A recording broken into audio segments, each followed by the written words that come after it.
So dito sa ating saging na lakatan, hindi natin talaga dapat itong tantanan. Dapat alagaan talaga natin. Siyempre, hindi nawawala dyan ang ating maintenance na foliar fertilizer dito.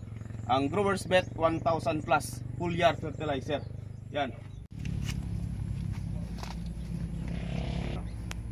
So yun mga ka-farmers, nandito tayo ngayon sa ating taniman ng saging na lakatan. At kung mapansin po ninyo ay dumami ang sigatuka dito dahil mahigit isang linggo na nawala tayo dito dahil sa augmentation natin sa Ati-Atihan Festival sa Kalibo, Aklan. So sa ngayon, ang gagawin natin mga ka-farmers ay mag-deleft tayo. I-deleft natin ang mga dito, mga dahon na may tama ng sigatuka. Of course, kapag nagde-deleft tayo, meron tayong dalang itak o kung ano man dyan ang pili nyong gamitin na pang-deleft. Ang importante lang ay matalim. At saka huwag ninyong kalimutan na magdala ng disinfectant. Ito, tubig at saka sunrox lang. Yan. So bago tayo mag-deleft, sprayan muna natin ang ating tools para ma-disinfect. At sakaling may sakit dito ay hindi natin mahawa sa kabilang puno. Yan. So nito lang ang pag-deleft natin.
So dito mga ka-farmers, yan.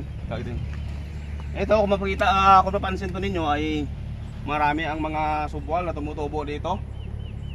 So pagkatapos natin mag-deleft dito, ito naman ang tanggalin natin. Mag-desakiring tayo para ang nutrients na nabibigay natin sa sa ating tanim na saging ay diretso dito sa kanyang nanay. At saka na tayo magpasunod o magpatuloy ng mga follower niya kung nasa edad na 6 months to 7 months na ang ating mother plant para mag-focus muna ang nutrients dito sa kanyang nanay. So patuloy tayo sa pag-deleft. Yan.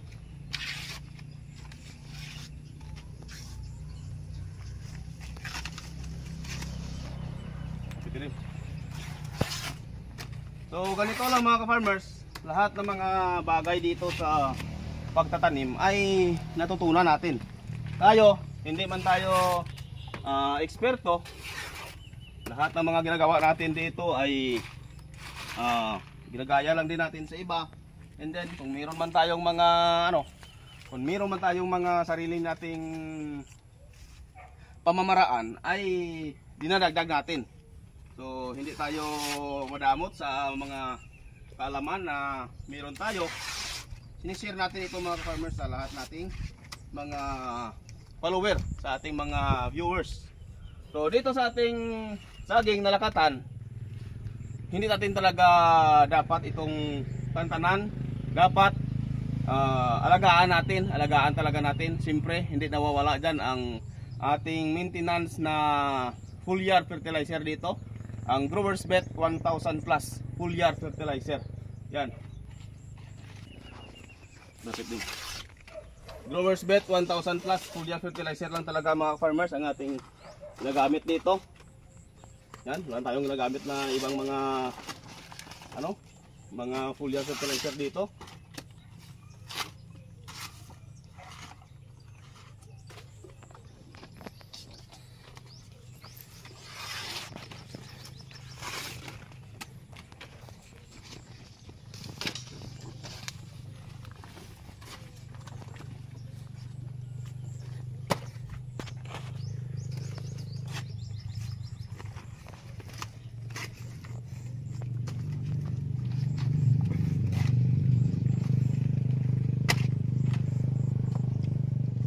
So ito, mapansin po niyo, napakaganda ng ng tubo ng ating saging.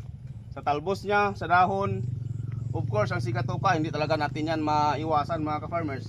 Although nabugbugin natin ito ng kahit nabugbugin natin ito ng mga systemic na fungicide, ay lalabas at lalabas talaga ang sigatoka. Pero ang importante lang talaga mga ka-farmers ay ma-minimize natin gamit ang Growers Bet 1000 Plus foliar fertilizer.